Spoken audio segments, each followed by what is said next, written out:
I'm Ross Spearman, Chief Technology Officer at Tait Communications. There are thousands of people thronging around us everywhere. What's really interesting to see is that the security staff here are all carrying Tait radios. That's because the environment here is just extremely challenging for a mobile network. What we're seeing from a lot of our customers in the critical communications industry is their concern about will their message actually get through on a public LTE network.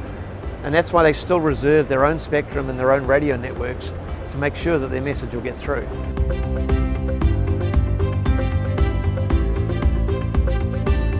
There's an enormous demand for data, and this is being produced through things like situational awareness, user cases where we see a lot of video.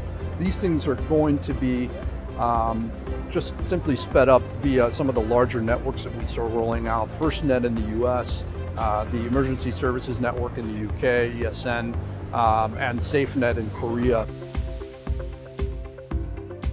So a couple of the key themes that we see here at Mobile World Congress. What you see on every booth everywhere is 5G and IoT, which are two ends of the spectrum. One being very, very high bandwidth data, and the other one being low bandwidth, very inexpensive. Both of those have applicability for Tait. When we look at things like IoT, some of the devices there are incredibly low cost, allowing you to make a PTT over cellular, a radio-like device that works on the LTE network at very, very low cost.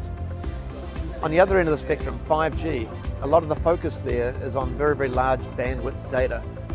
But one of the interesting aspects for me is the incredibly low latency that you see in a 5G network. So for below 7 milliseconds round trip time, you can actually send data to the network and back again. So if you think of a platform like Unified Vehicle at the edge of the network, it can collect data, send that back up into the network, where it can be processed by a pool of compute resources. You can render images and push them back down to the edge of the network for display. That allows you to really harness the power of the cloud while still providing insights to people out in the field. The future of comms, as I see it in this industry, is really the convergence of voice and data over multiple bearers.